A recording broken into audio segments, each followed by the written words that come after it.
چلو صحیح ہے.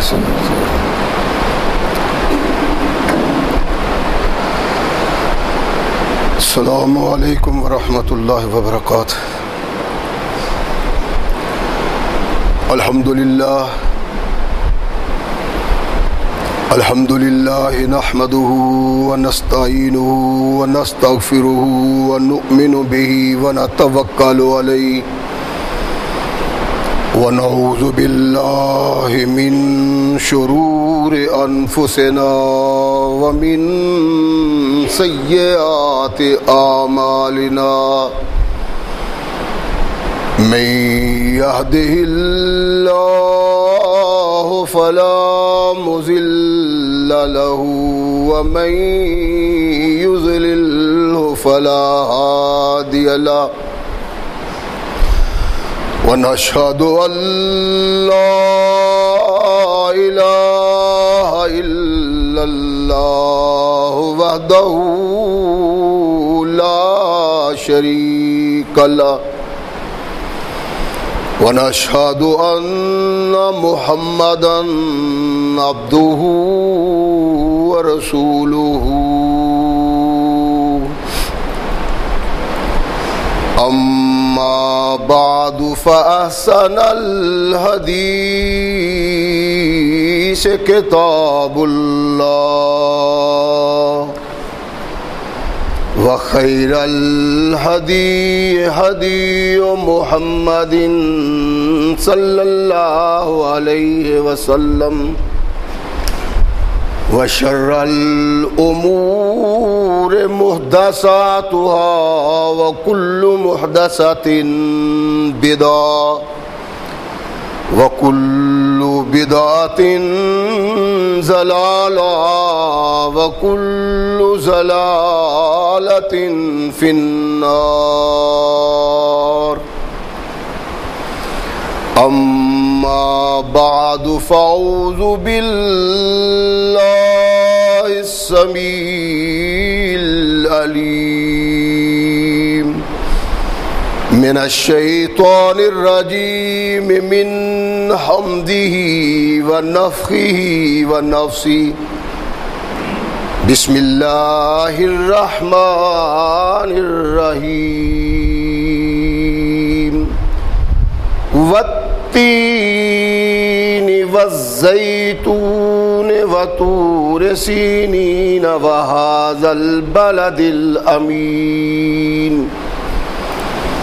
لقد خلقنا الإنسان في أحسن تقويم ثم رددناه أسفل السافلين إلا الذين آمنوا وعملوا الصالحات فلهم أجر غير ممنون.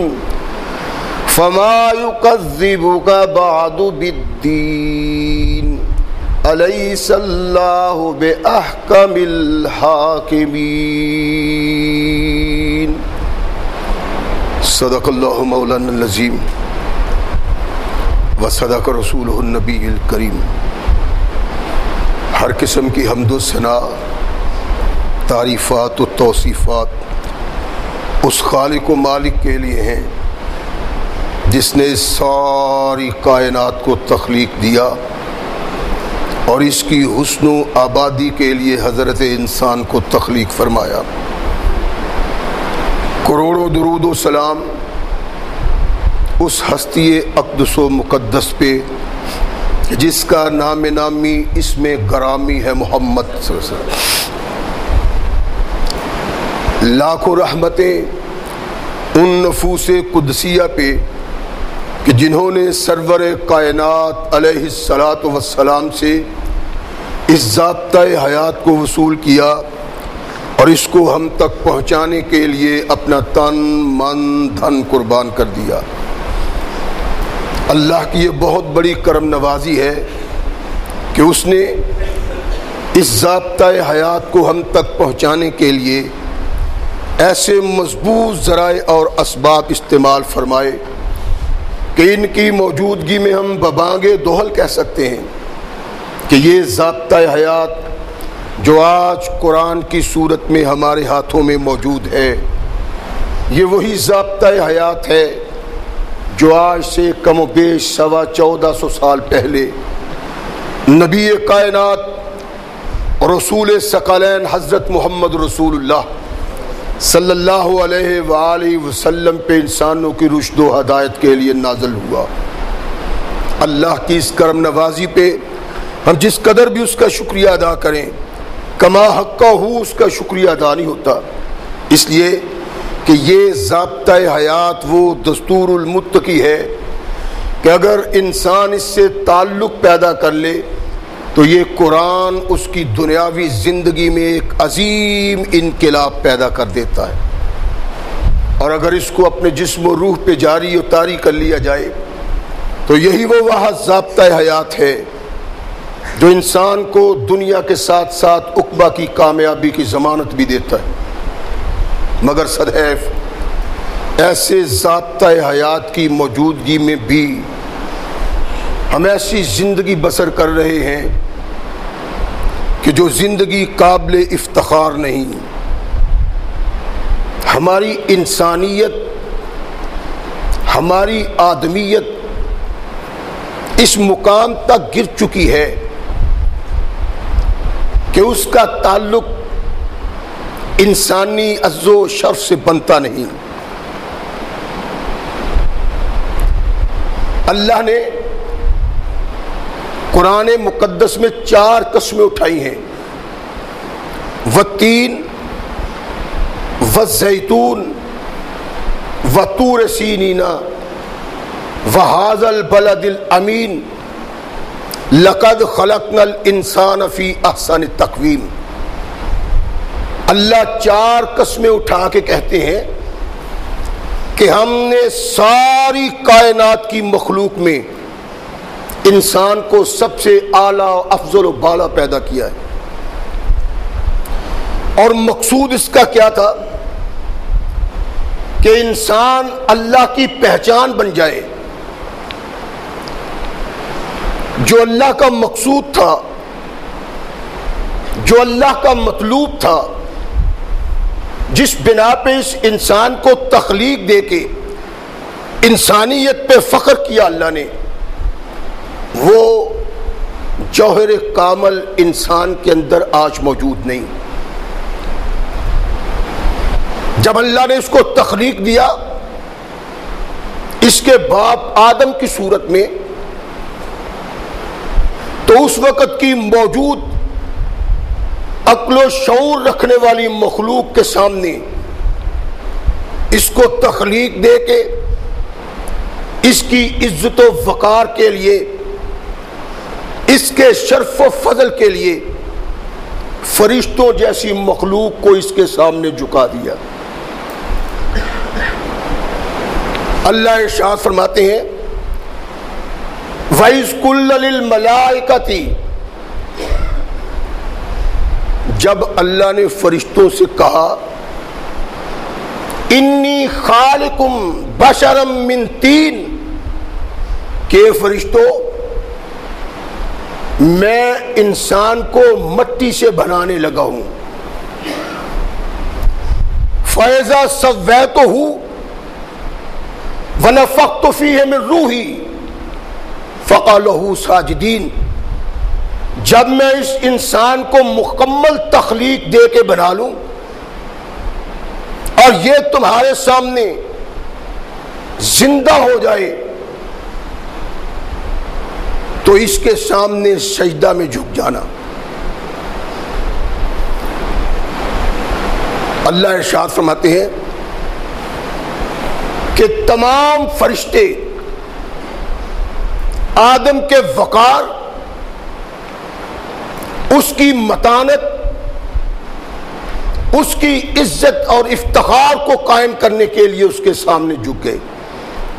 فسجد الملائکۃ کلہم اجمعون، تمام فرشتوں نے انسان کے اجلال و اکرام کے لیے، اس کے احترام کے لیے، اس کے عز و شرف کے لیے اس کو سجدہ کیا۔ ایک شخصیت نے سجدہ کرنے سے انکار کر دیا. اور مفسرین نے سورت بقرہ میں جو اللہ نے احکامات ارشاد فرمائے ہیں، اسی صورت میں آدمیت کی بلندی اور افتخار کے لیے وَإِذْ قَالَ رَبُّكَ لِلْمَلَائِكَةِ إِنِّي جَاعِلٌ فِي الْأَرْضِ خلیفہ، اللہ نے فرشتوں کو کہا کہ میں زمین میں اپنا ایک نائب بنا رہا ہوں. فرشتوں نے سنا، کہا أَتَجْعَلُ فِيهَا مَن يُفْسِدُ فِيهَا وَيَسْفِكُ الدِّمَاءَ وَنَحْنُ نُسَبِّحُ بِحَمْدِكَ وَنُقَدِّسُ لَكَ. اللہ تو مالک و مختار ہے، جو چاہے کرے، لیکن کیا پھر ایک ایسی صورت پیدا ہوگی کہ اس شخصیت کو پیدا کیا جائے جو زمین میں خون بہائے، قتل و غارت کرے، تباہی اور بربادی کرے؟ اگر اللہ اس کا مقصد، اس کا مطلوب و مقصود یہ ہے کہ تیری ثنا ہو، تیری تعریف ہو، تیری توصیف ہو، تو وہ کیا ہم کم کرتے ہیں؟ اللہ ارشاد فرماتے ہیں انی اعلم ما لا تعلمون. اس پہ مفسرین کرام نے لکھا ہے کہ یہ جو اللہ نے ارشاد فرمایا ہے، اس میں فرشتوں کے یہ کہنے کی تصویب ہے کہ ہم تیری تسبیح کرتے ہیں، ہم تیری تحمید کرتے ہیں، ہم تیری تمجید کرتے ہیں. اللہ، ہماری موجودگی میں کسی اور مخلوق کو پیدا کرنے کی ضرورت کیا ہے؟ اگر مقصود یہ ہے تو ہم کافی ہیں. اللہ نے ارشاد فرمایا کہ نہیں، یہ تو سچ ہے کہ تمہارا اوڑھنا اور بچھونا، تمہارا کھانا پینا، تمہارا اٹھنا بیٹھنا اللہ کی تسبیح اور اللہ کی تحمید میں مصروف رہنا ہے. لیکن ایک تم میں ایسی شخصیت بھی ہے جو شخصیت تمہارے اس اعلیٰ اور عرفہ مقام سے متعلق نہیں ہو سکتی. اس کے دل میں بہا ہے، اس کے دل میں تکبر ہے، اور میں آج یہ تکبر کا پردہ اس کے چہرے سے اٹھانا چاہتا ہوں. قَالَ إِنِّي أَعْلَمُ مَا لَا تَعْلَمُونَ. مختلف مفسرین نے مختلف بحث کی اس پہ، لیکن ایک محبوب بحث یہ کہ اللہ نے ارشاد فرمایا اس میں شک نہیں کہ تم اللہ کی تسبیح و تحمید کرتے ہو، تمہارا کھانا پینا بھی یہی ہے، اوڑھنا بچھونا بھی یہی ہے، اٹھنا بیٹھنا بھی یہی ہے، لیکن تم میں ایک ایسی شخصیت موجود ہے جس کے دل میں تکبر ہے، نخوت ہے، انانیت ہے، اور میں نہیں چاہتا کہ ایسا بد کردار شخص تمہارے اندر موجود رہے. تم تو اللہ کی اعلیٰ بڑا مخلوق ہو. تو اللہ نے ارشاد فرمایا اس کے چہرے سے پردہ اٹھانے کے لیے اسجدوا لآدم. اللہ کا مقصود یہ نہیں تھا. مفسرین کہتے ہیں کہ اللہ نے فرشتوں سے مشورہ نہیں کیا کہ میں زمین میں نائب بنانے والا ہوں، مجھے مشورہ دو، اور نہ فرشتوں نے مشورہ دیا ہے، اور نہ ہی فرشتوں نے اللہ کے حکم کی نافرمانی کی ہے، بلکہ اللہ نے ایک بات کی. فرشتوں کے سامنے یہ چیز موجود تھی کہ اس سے پہلے جو مخلوق زمین پہ پیدا کی گئی انہوں نے قتل و غارت کیا، خون خرابہ کیا اور تباہ ہو گئے. فرشتوں نے کہا اللہ پھر ایسی مخلوق پیدا کرنی ہے زمین پہ؟ اللہ نے ارشاد فرمایا کہ تمام مقصودات میرے سامنے ہیں، تمہیں اس کا علم نہیں ہے. اللہ کے فرشتوں نے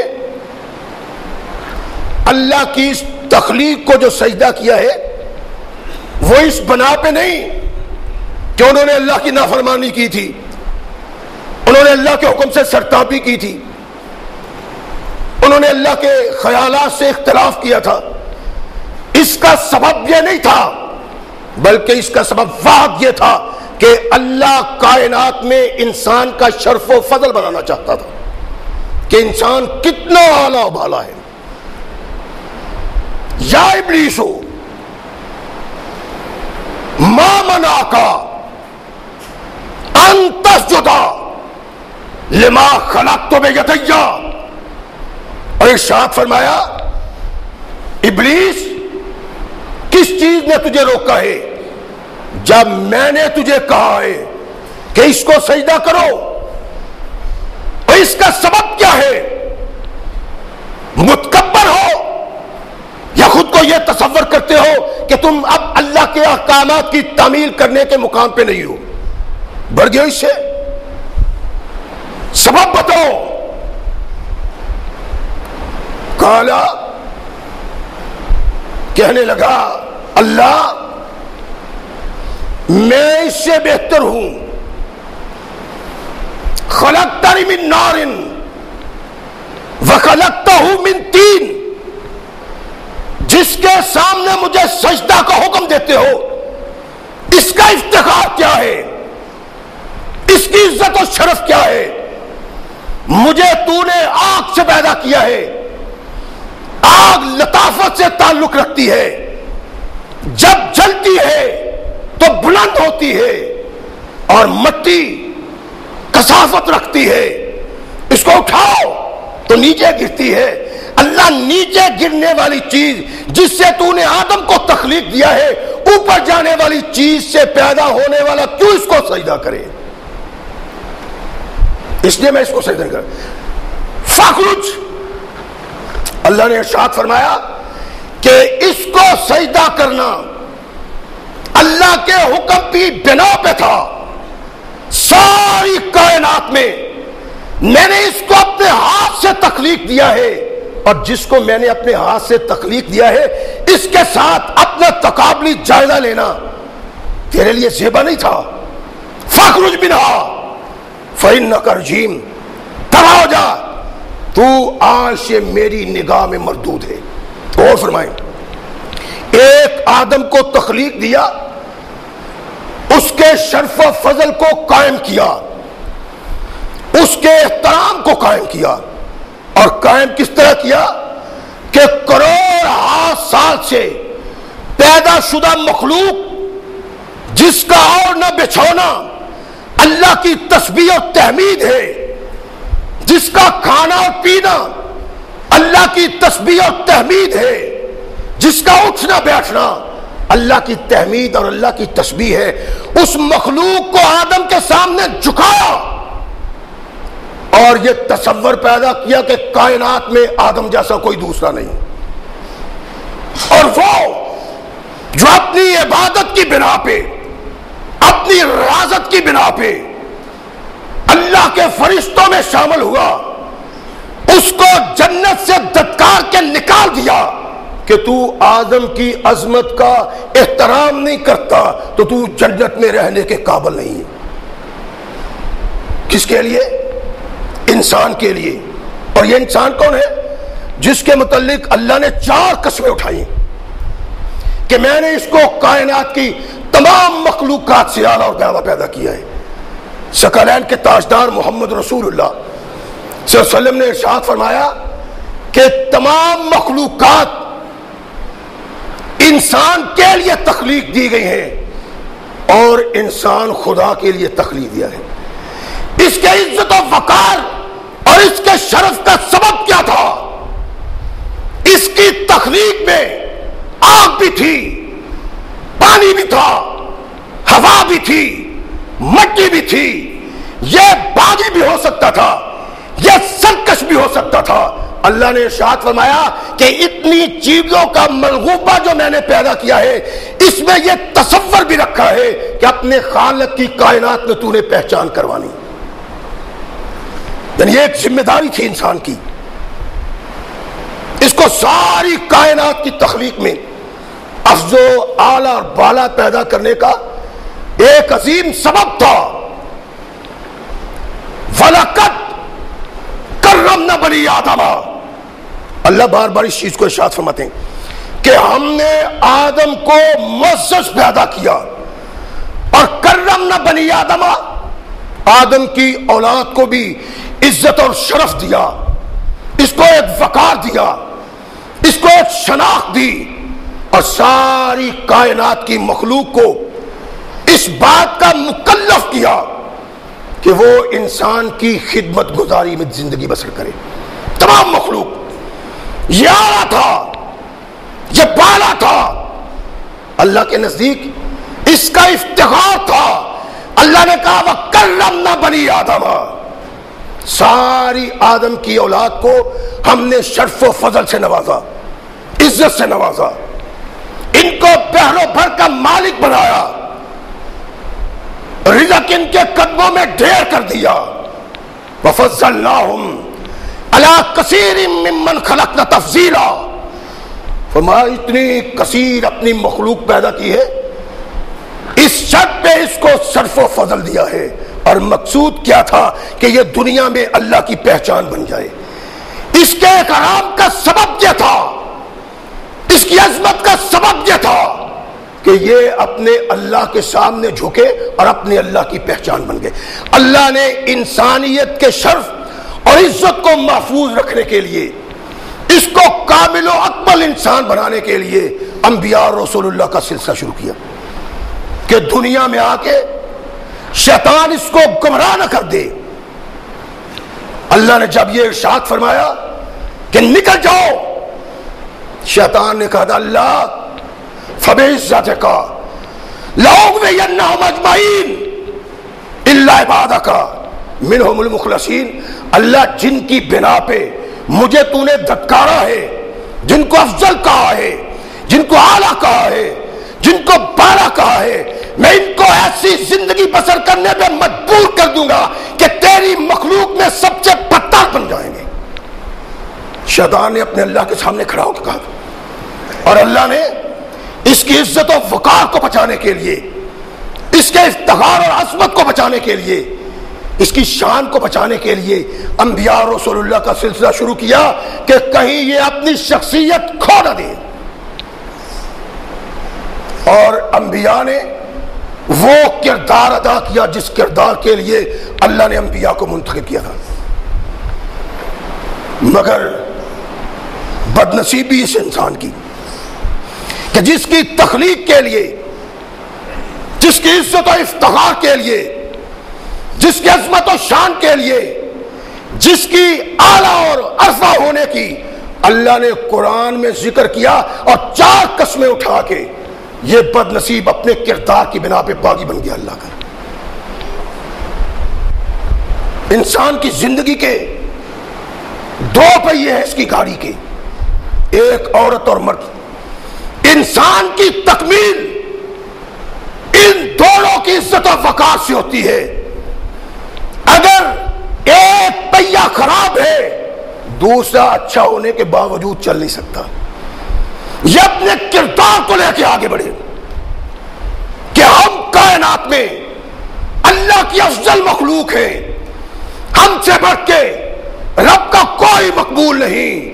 آگے بڑھتے گئے، لیل و نہار گزرتے رہے، یہ اپنی بد کرداری کے سبب جو اللہ کے ہاں مقبول تھے اللہ کے مغضوب بن گئے۔ ہوا کیا کہ اپنے کردار کے ایک رخ کو اتنا ذلیل کیا، اتنا گرایا، اتنا برا بنایا کہ انسانیت کے عظمت پہ زہر لگ گیا۔ اس کو بطور ماں عورت دی تھی، اس کو بطور بیوی عورت دی تھی، اس کو بطور بہن عورت دی تھی، اس کو بطور بیٹی دی تھی، اور چاہا تھا کہ ان دونوں کا زمین پہ وقار پیدا ہو۔ اللہ نے ان کا وقار پیدا کیا، اس نے اپنے کردار سے تباہی لائی۔ تباہی کا سبب کیا بنا کہ اس نے عورت کو انسانیت کے مقام سے گرا دیا۔ اب کیا ہے، کوئی کہتا ہے عورت اللہ نے انسان کی نفسانی خواہش کو پورا کرنے کے لیے پیدا کیا ہے، کوئی کہتا ہے یہ کھلونا ہے، جب چاہو کھیلو، جب چاہو توڑ دو. اور کسی نے اپنی ماں کو باپ کے مر جانے کے بعد اپنی لوڈی بنا لیا اور اس سے وہ سب کچھ کیا جو اپنی لوڈی سے کوئی انسان کرتا ہے. اور کسی نے کہا عورت پاؤں کی جوتی ہے، جب پرانی ہو جائے اتار دو بدل لو، اس کی کوئی حیثیت نہیں. آواز آئی لقد خلقنا الانسان فی احسن تقویم. مرد کو نہیں عورت کو بھی اللہ نے اعلیٰ بالا پیدا کیا ہے. اگر یہ اعلیٰ بالا نہیں تو انسانیت کی عظمت میں گراوٹ آ جاتی ہے اور انسان بد نصیب انسان بن جاتا ہے. انبیاء نے اس کے وقار کو قائم کرنے کے لیے، اس کی شخصیت کو قائم کرنے کے لیے اپنا کردار ادا کیا، لیکن جو کردار محمد رسول اللہ نے انسانیت کو تکمیل تک پہنچانے کے لیے ادا کیا ہے، کائنات میں کوئی دوسری شخصیت نہیں کر سکی. ان کے نزدیک ماں کی حیثیت کیا تھی؟ ایک لوڈی کی جس کا دل چاہتا باپ کے مر جانے کے بعد اگر خوبصورت ماں ہے تو اس سے شادی کر لیتا، یہ میری بیوی ہے. فرمایا یہ عظمت انسانیت پہ داغ ہے. کائنات کے آقا ثقلین کے تاجدار محمد رسول اللہ صلی اللہ علیہ وسلم نے اس داغ کو اتارا. ارشاد فرمایا بد نصیبو، جس ماں کی عزت و وقار کو تم اپنے پاؤں کے نیچے پامال کرتے ہو، یہ ماں کی عزت کو نہیں انسانیت کی عزت کو پامال کرنا ہے. الجنت تحت اقدام الامہات، جن کی بے ادبی کا ارتکاب کرتے ہو یہ تو تمہارے لیے جنت ہے. ماں کے قدموں کے نیچے اللہ نے جنت رکھی ہے. زندگی کا ایک پہلو، انسان کے کردار کا ایک پہلو جس کو ذلت و نکبت میں گرا دیا گیا تھا، محمد رسول اللہ نے اس کو اٹھایا. ثقلین کے تاجدار محمد رسول اللہ تشریف فرمائے. ایک بڑی آتی، اللہ کے نبی اٹھے، آگے بڑھتے ہیں، اپنے کندھوں سے اپنی کملی اتاری، اس کے پاؤں کے نیچے رکھ دی. نہ جاننے والے صحابہ پریشان ہو گئے کہ یہ کون عورت ہے جس کے لیے کائنات کی آقا محمد رسول اللہ نے اس کملی کو اس کے قدموں کے نیچے بچھا دیا ہے جس کا اللہ قرآن میں ذکر کرتا ہے. کسی نے کہا یہ محمد کی سب سے دودھ پلانے والی ماں ہے. اپنی دودھ پلانے والی ماں کو یہ عزت و مقام دے کے انسان کو پیغام دیا کہ اس کی عزت و وقار کا جنازہ تیری غیرت کا جنازہ ہے، اور انسانیت تکمیل کو نہیں پاتی جب تک عزت و شرف انسان عورت کا بھی نہیں کرتا. نبی کائنات محمد رسول اللہ نے اس کو نکبتوں سے اٹھایا، آسمان کی پنہائیوں تک پہنچایا. لڑکی پیدا ہوتی ہے کسی کے بارے میں، اس کی جبین پہ بل پڑ جاتا ہے، لڑکی پیدا ہو گئی. اور پھر یہ دستور تھا جہالت کا کہ وہ یہ سمجھتے تھے کہ لڑکی ہماری ذلت کا سبب ہے، ہماری بے وقری کا سبب ہے، اور اس کو کسی کے دامن سے وابستہ کر کے اپنی عظمت کو گھٹانا ہے. تو وہ زندہ درگور کر دیتے بچیوں کو. انسانیت کے ہاتھوں انسانیت کی تذلیل کی انتہا تھی ماں کی عزت کو پامال کرنا، بیٹی کو زندہ درگور کرنا. اللہ نے اس عزت و وقار کی حفاظت کے لیے انبیاء کا جو سلسلہ شروع کیا، محمد رسول اللہ اس کی آخری کڑی تھی. ثقلین کے تاجدار محمد رسول اللہ صلی اللہ علیہ وسلم نے ارشاد فرمایا، اور لوگوں اپنی بیٹیوں کو زندہ درگور نہ کرو، یہ قیامت کے دن تمہاری عاقبت کی تباہی کا سبب بن جائیں. ابھی یہی نہیں، ثقلین کے تاجدار محمد رسول اللہ تشریف فرمائے، بیٹی قدم پہ قدم بڑھتی ہے، آقا اٹھتے ہیں، آگے بڑھتے ہیں، آگے بڑھ کے بیٹی کو سینے سے لگاتے ہیں، اس کی پیشانی کو چوم کے پیغام دیتے ہیں کہ لوگوں وہ محمد سے تعلق نہیں رکھتا جس کی جبین اپنی بیٹی کو دیکھ کے چمک نہیں اٹھتی. ثقلین کے تاجدار محمد رسول اللہ صلی اللہ علیہ وسلم ارشاد فرماتے ہیں، اور تمہاری جبین پہ بل پڑ جاتے ہیں. اور ہوتا کیا ہے؟ اگر پیدا ہوتی کسی گھر میں دختر تو خوف شماتت سے بے رحم مادر گرے دیکھتی جبکہ شوہر کے تیور کہیں زندہ گاڑ آتی تھی اس کو جا کر، وہ گود ایسی نفرت سے کرتی تھی خالی جنہیں سانپ جیسے کوئی جلنے والی۔ کہا سانپ کی طرح اپنی اولاد کو عورت بھی کھا جاتی تھی کہ کہیں میرا خامد مجھ سے ناراض نہ ہو جائے کہ میں نے بیٹی کو جنم دے دیا ہے۔ اللہ کے نبی نے کہا اور سنو، جو شخص 2 بیٹیوں کا باپ بنے وہ ان کی خدمت کرے، قرآن سکھائے، سنت سکھائے، اور کسی اچھے صحیح العقیدہ مسلمان سے ان کی شادی کر دے، پھر قیامت کے دن جنت میں میں اور وہ یہ 2 انگلیوں کی طرح ہوں۔ اکرام دیا۔ اس کا سبب کیا تھا کہ انسانیت کے ایک رخ کو گرا دیا گیا تھا۔ اللہ نے جو انسان کو اعلیٰ عرفہ تخلیق دیا تھا وہ صرف مرد نہیں بلکہ مرد کے ساتھ ساتھ عورت بھی تھی، اس کو گرا دیا۔ مرور زمانہ نے اس کو ذلت و نکبت کے سپرد کر دیا۔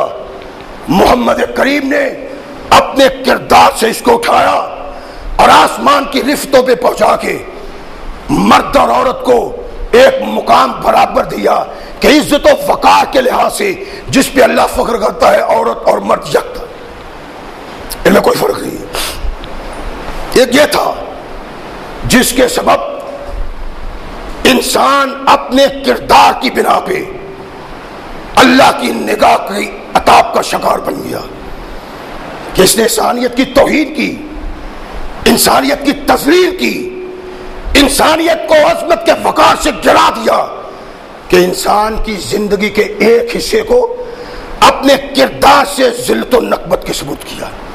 ایک دوسرا کردار تھا، انسان کا دشمن بن گیا۔ انسان اپنے ہاتھوں انسان کا خون بہاتا ہے، قتل و غارت کا بازار گرم ہوتا ہے۔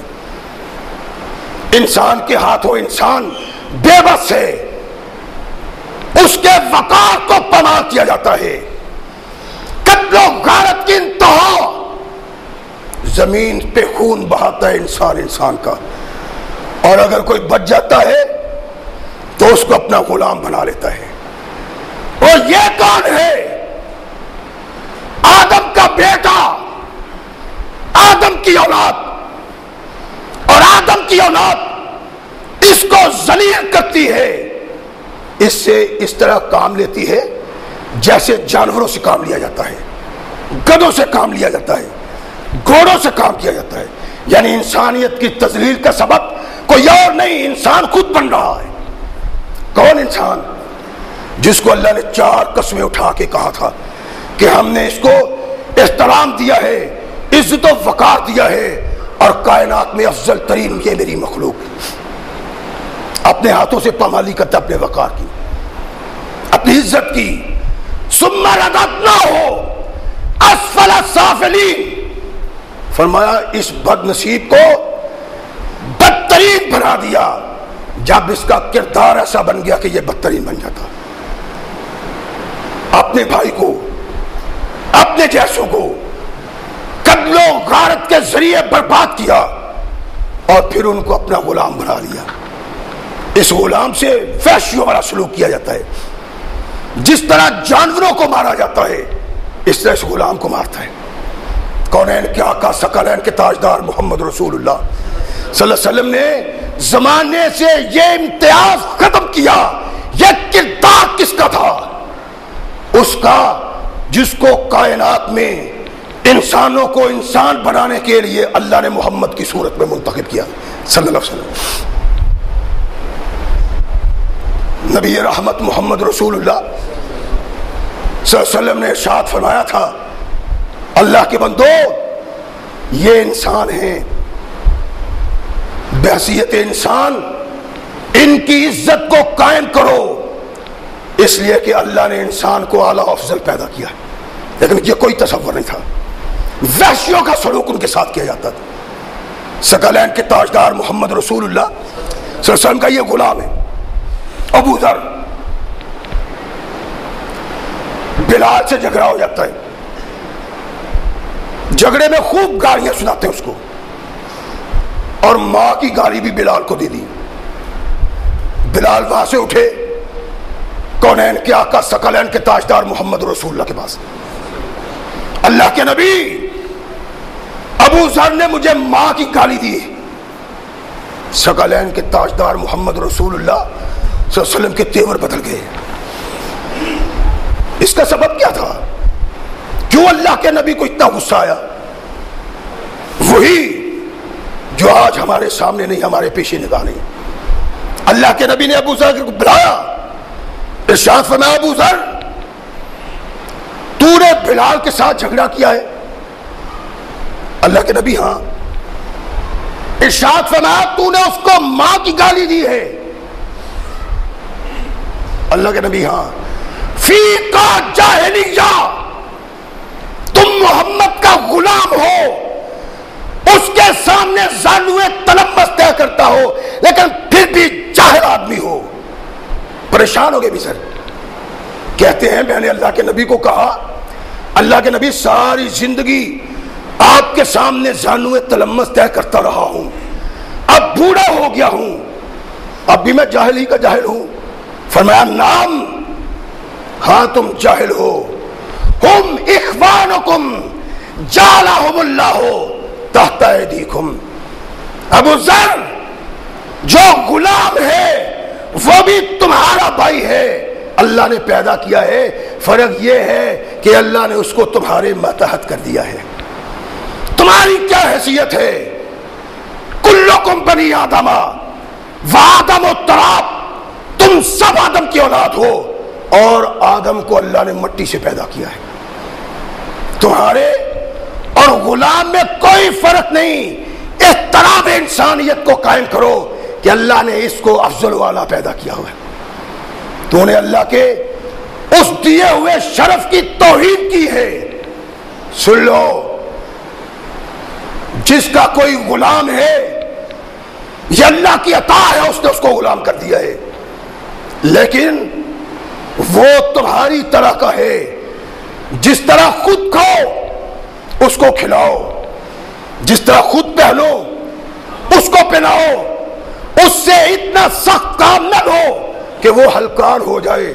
اگر ایسا سخت کام لینے کی ضرورت پیش آئے، فرمایا اکیلے سے نہ لو، تم بھی ساتھ لو۔ وَلَقَدْ كَرَّمْنَا بنی آدم، یہ احترام تھا جس کا ذکر اللہ نے قرآن کیے، اور عزت و افتخار کے لیے 4 قسمیں اٹھائی۔ تو اس کا سبب یہ تھا انسان کو اس بات کی سمجھ آئے کہ انسان کی شخصیت کیا ہے اور انسان کی حیثیت کیا ہے۔ ہم تو اس کو کھو گئے، لیکن ثقلین کے تاجدار محمد رسول اللہ صلی اللہ علیہ وسلم نے ان کے دلوں میں اس کی عزت و افتخار کو بھی یوں ہی بٹھایا تھا جس طرح ایک آزاد انسان کی عزت کردار تھا محمد رسول اللہ۔ فاروق اعظم کا دور خلافت، اپنے گھر میں کام کر رہے، کنڈی کھڑکتی، کون؟ پتہ چلا کہ عرب کا سردار ابی سفیان ہے۔ ارشاد فرمایا ان سے کہو کہ مہمان خانے میں بیٹھے، میں کام کر رہا ہوں، کام سے فارغ ہو کے آتا ہوں۔ ابی سفیان وہاں جا کے بیٹھتے، پھر کنڈی کھٹکتی ہے، کون؟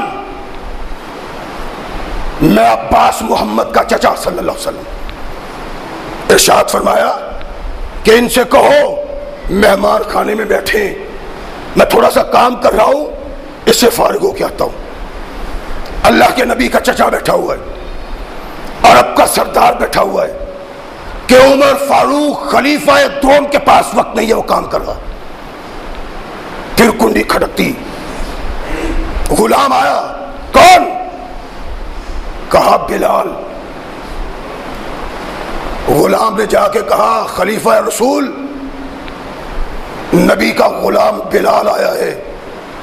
فاروق اعظم نے سارے کام چھوڑ دیے اور بھاگتے ہوئے، سیدی بلال، بلال میرا آقا ہے، کیا آنے کا سبب ہے؟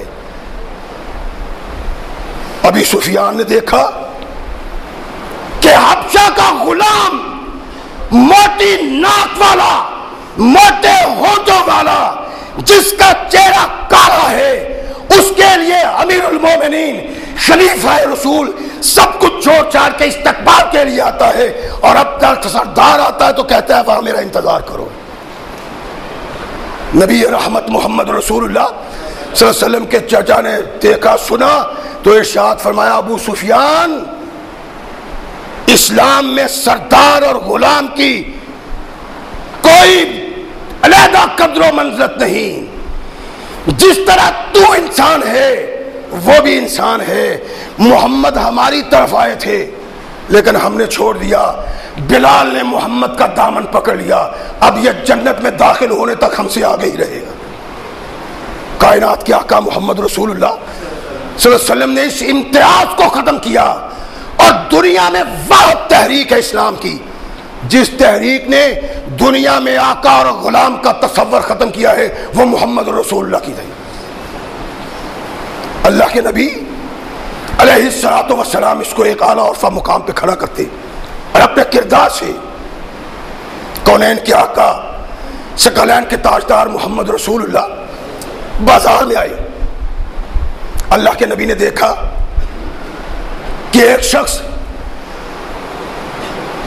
جس کی شکل و صورت بڑی بری سی ہے، حدیث کے الفاظ ہیں، راوی کہتے ہیں کہ بد شکل تھے ظاہر، لیکن تھا کیا، وہ گاؤں میں رہتے تھے، کونین کے آقا محمد رسول اللہ صلی اللہ علیہ وسلم سے محبت کرتے تھے، جب بھی شہر میں آتے تو اللہ کے نبی کے لیے تحفہ لے کے آتے۔ شکل نہیں تھی کوئی اچھی، بدصورت تھے۔ کونین کے آقا محمد رسول اللہ صلی اللہ علیہ وسلم بازار میں آئے تو دیکھا ظاہر سودا فروخت کر رہا ہے۔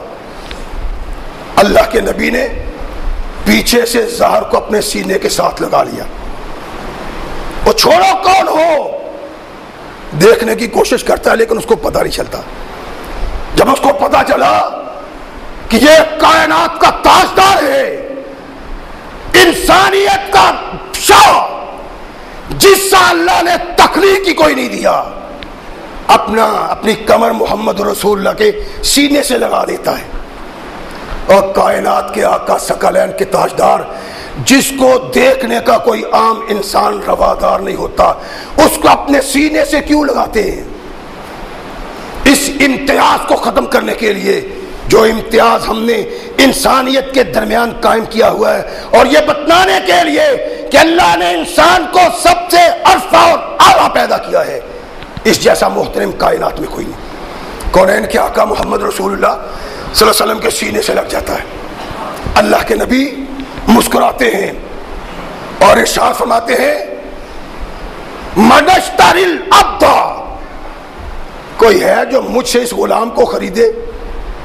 اللہ کے نبی محمد رسول اللہ مسکراتے ہوئے ارشاد فرماتے ہیں کوئی ہے جو اس غلام کو مجھ سے خریدے؟ مسکرا کے کہتا ہے آقا تیرے پاؤں کی خاک پہ قربان ہو جاؤں، اگر قیمت چاہیے تو اس غلام کی قیمت تو بہت کم پڑے گی، لوگوں کے نزدیک اس کی تو کوئی قیمت نہیں، کم قیمت ہے۔ فرمایا لیکن عند اللہ انت غال، اور لوگوں کے نزدیک اگر تیری قیمت کم ہے تو اللہ کے نزدیک بہت زیادہ ہے۔ کونین کے آقا محمد رسول اللہ صلی اللہ علیہ وسلم یہ کیوں ارشاد فرما رہے ہیں؟ اس کا ایک تصور تھا، گرتی ہوئی انسانیت کو اٹھایا جائے اور اس کو بتایا جائے کہ یوں ذلت و نکبت کو اختیار کرنا تیرے مقام و مرتبہ کے خلاف ہے، تو ایسا نہیں ہے بلکہ تو اعلیٰ و بالا ہے۔ تلک الایام نداولها بین الناس، ایک غلام بن گیا، ایک آقا بن گیا، یہ تو لیل و نہار کی گردش ہے۔ فرمایا وگرنہ انسان اللہ کے نزدیک اعلیٰ و بالا ہے، وہ غلام ہو، آقا ہو، عورت ہو، ماں ہو، بیٹی ہو، فرمایا من حیث الانسان، اللہ نے ان کو سب سے اعلیٰ و بالا تخلیق دیا، اور کائنات میں سب سے بڑی عبادت کرنے والی مخلوق کو اس کے سامنے جھکا کے اس کی عزت و وقار کا علم بلند کیا ہے۔ ثقلین کے تاجدار محمد رسول اللہ صلی اللہ علیہ وسلم نے اس انداز سے انسان کو زمین کی نکبتوں سے اٹھایا. ذلت ہے. بلال کھڑے ہیں, ابو بکر صدیق نے آواز دی یا بلال ہوں. یہ بلال کون ہے؟ غلام. ابو بکر کون ہے؟ آقا. آقا نے اس غلام کو آزاد کر دیا. بلال کو آواز دی یا بلال ہوں. بلال کے کانوں میں آواز پڑی, تڑپ کے اٹھا اور بھاگتا ہوا ابو بکر صدیق کی طرف گیا. ابو بکر صدیق کی جبین پہ تیوریاں پڑ گئی. فرمایا بلال تیرے یوں آنے کا سبب کیا ہے؟ عرض کی ابو بکر میرا آقا ہے. ارشاد فرمایا بلال نہیں, میرے آواز دینے پہ تیرا یوں تڑپ کے آنا انسانیت کی توہین ہے. ابو بکر انسانیت کی توہین نہیں کر سکتا. یہ تھا وہ مقام جو محمد رسول اللہ صلی اللہ علیہ وسلم نے انسان کو دیا اور گری ہوئی انسانیت کو اٹھایا. جب اللہ نے کہا نا فاخرج منہا فإنک رجیم, دبا جا یہاں سے, تو شیطان نے کہا وبعزتک فبعزتک لأغوینہم اجمعین الا عبادک منہم المخلصین. اللہ جن کی بنا پہ تو نے مجھے ذلیل و خوار کیا ہے اور ان کو عرف اعلیٰ کہا ہے, ان کو عظیم کہا ہے, ساری مخلوق سے افضل کہا ہے, اگر میں ذلت و نکبت کے گڑھے میں اس کو نہ گرا دوں تو میرا نام ابلیس نہیں. مجھے مہلت تو دو اللہ. اللہ نے ارشاد فرمایا جا تجھے مہلت ہی مہلت. ثقلین کے تاجدار محمد رسول اللہ صلی اللہ علیہ وسلم نے ارشاد فرمایا کہ میرے عزت و افتخار کا تاج بھی انہی لوگوں کے سر پہ ہوگا جو اللہ اور رسول کے مطیع و منقاد ہیں. ایسے لوگ جو در در پہ جھکتے ہیں, در در پہ سوالی بنتے ہیں. فرمایا ان کے سر پہ وقار انسانیت کا تاج اللہ بھی رکھنے کے لیے تیار ہے. اور اللہ کے نبی محمد رسول اللہ صلی اللہ علیہ وسلم پہ قرآن آیا جس نے اللہ کا دکھ بڑا پیغام محمد رسول اللہ کی ساتھ ہماری معرفت ہم تک پہنچایا. محمد رسول اللہ نے کیا تھا کہ وَلَقَدْ صَدَّقَ عَلَيْهِمْ ابلیس ظنَّهُ. میرے محمد شیطان نے جو کہا تھا نا ان کے متعلق اس نے سچ کر دکھایا. میں ان کو عزت دینا چاہتا تھا, میں ان کو افتخار دینا چاہتا تھا, میں آسمان تک عروج تک پہنچانا چاہتا تھا, لیکن یہ بد نصیب نکلے اپنے کردار کے سبب زمین کی ذلتوں نکبتوں میں گر گئے. کائنات کے آقا تو اس کو آسمان تک اٹھانا چاہتے تھے, اس کے عزت و وقار کو قائم کرنا چاہتے تھے. یہ محمد رسول اللہ کا امتی, یہ آقا کے دامن سے وابستگی اختیار کرنے والا نبی کائنات محمد رسول اللہ کے دین کی توہین اور تذلیل کا سبب بن گئے. ایسا گرا کہ اب یہ اٹھنے کا نام نہیں لیتا. بچے پڑھتے ہیں میرے پاس شام کو, یعنی یہ تو بد نصیبی ہے نا کہ مسلمانوں کے بچے آدھی آدھی رات تک ٹیوشن پڑھنے جاتے ہیں. اور بچیاں, مجھے یاد ہے کہ ایک صاحب کہتے ہیں جی ذرا سورج نکلنے کے قریب قریب ٹائم رکھیں بچیوں کے پڑھنے کا. کیوں جی؟ اندھیرا ہوتا ہے, خوف ہے کوئی شرارت کرے گا. ان کی بچیاں عشاء کے وقت تک جا کے ٹیوشن سینٹروں میں پڑھتی. قرآن پڑھنے میں رکاوٹ تھا اندھیرا, دنیا حاصل کرنے میں اندھیرا رکاوٹ نہیں.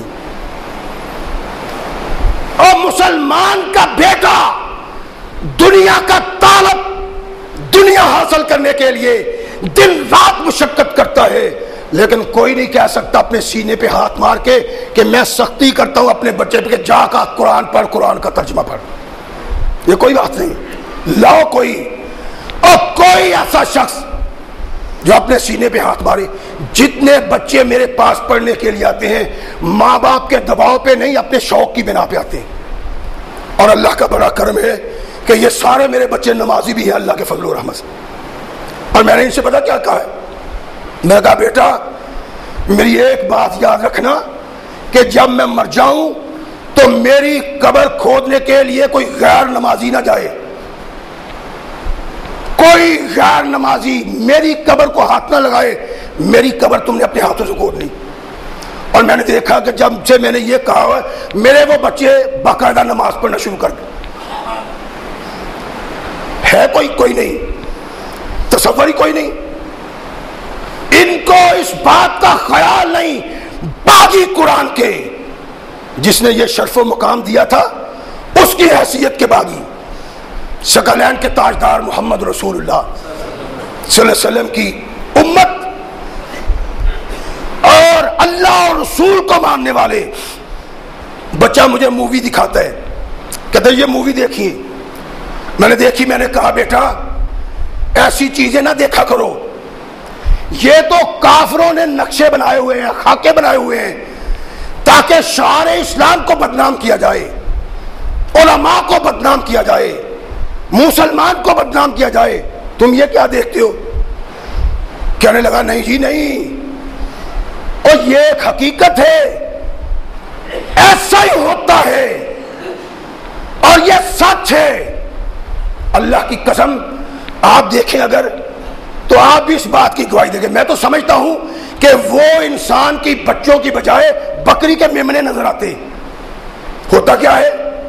ایک شخص بیٹھا ہوا ہے، آتا ہے آنے والا، اس کو سجدہ کرتا ہے، اس کے ہاتھ میں پیسے رکھتا ہے، وہ اس کے ہاتھ کو یوں جھٹکتا ہے تو جناب وہ یوں ہی اچھلنا کودنا شروع کر دیتا ہے جیسے بکری کا میمنا اچھلتا کودتا ہے. گائے کے بچڑے کی طرح. اللہ کی قسم تذلیل انسانیت کی انتہا. جس طرح بکری کا بچہ اچھلتا کودتا ہے ایسے ہی اچھلتے کودتے ہیں اور اس کو اپنا ہوش ہی نہیں رہتا. دستار زمین پہ گر جاتی ہے، پگڑی زمین پہ گر جاتی ہے، لیکن وہ یوں ہی اچھلتا کودتا ہے جیسے بیڑوں کا چھتا اس کے اوپر گر گیا ہے اور وہ اس کو ڈنک کر رہی ہے، یہ چین نہیں لیتا. ایسے ہی چھلانگے لگاتا ہوا ادھر چلا جاتا ہے، چھلانگے لگاتا ہے ادھر چلا جاتا ہے. اور ہے کیا کہ یہ عبادت کا نیا انداز ہے. کائنات کے آقا محمد رسول اللہ کا امتی. تذلیل انسانیت، تذلیل اسلام، قرآن کی توہین، محمد رسول اللہ کی توہین. اللہ کی قسم شیطان نے کہا تھا کہ میں ان کو ذلیل و خوار کر دوں گا. اور میرا خیال ہے اگر ان لوگوں کو شیطان دیکھتا ہوگا تو کہتا ہوگا او بد نصیبو، میں نے تو تمہیں اتنا ذلیل نہیں سمجھا تھا جتنا ذلیل تم خود بن گئے. اللہ ارشاد فرماتے ہیں کہ میں نے تمہیں افضل اعلیٰ پیدا کیا. افضل اعلیٰ کا سبب کیا تھا؟ کہ تو اللہ کی پہچان بن جائے.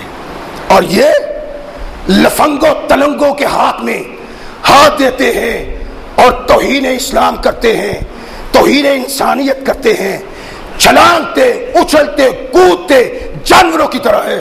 اور ہے کہ یہ عبادت ہے.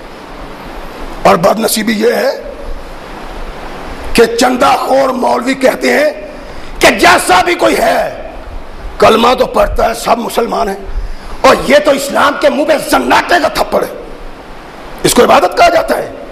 جو عبادت ہوتی ہے اللہ کے دین کی توہین ہے. اور ایسے لوگ مسلمان کہلانے کے قدر حقدار نہیں. اسلام وہ ہے جو اللہ نے قرآن میں دیا اور محمد رسول اللہ نے اپنے کردار میں دیا. یہ کوئی انسانیت ہے، انسانیت کی توہین ہوتی ہے. اور ایسے مولوی، ایسے پیر، ایسے مرشدوں کا ضمیر کافر نے خریدا ہوتا ہے اور وہ ان کو استعمال کرتے ہیں کہ مسلمانوں میں جا کے ایسے عقائد پھیلاؤ جس سے اصل عقیدہ توحید کا مسلمانوں کا ختم ہو جائے. یہ سبب ہے اس بد نصیبی کا.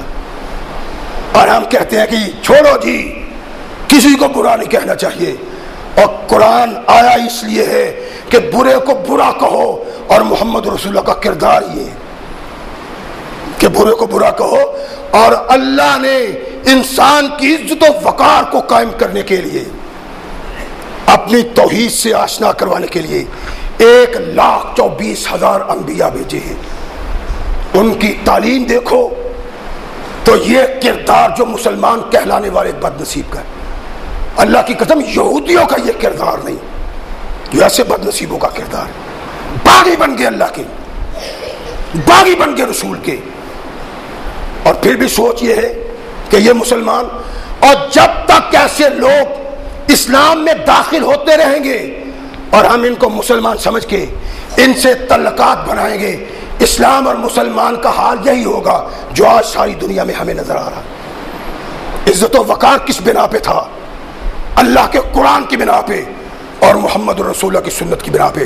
جب سے اعراض کیا اللہ کی نگاہ عتاب کا شکار ہو گئے، اور آج دنیا میں جتنا مسلمان ذلیل و خوار ہے، کوئی قوم ذلیل و خوار اتنی نہیں۔ اس کا سبب قرآن کی اصل تعلیم کو چھوڑنا، محمد رسول اللہ کی سنت کو چھوڑنا اور اعراض کرنا احکامات قرآن اور محمد رسول اللہ سے۔ ذلت اور نکبت ہماری زندگی کا ایک حصہ رہے گا جب تک ہم قرآن کی آواز پہ لبیک نہ کہیں اور محمد رسول اللہ کی آواز پہ لبیک نہ کہیں۔ اللہ ہمیں صحیح مسلمان بننے کی توفیق عطا فرمائے۔ وآخر دعوانا الحمدللہ رب العالمین۔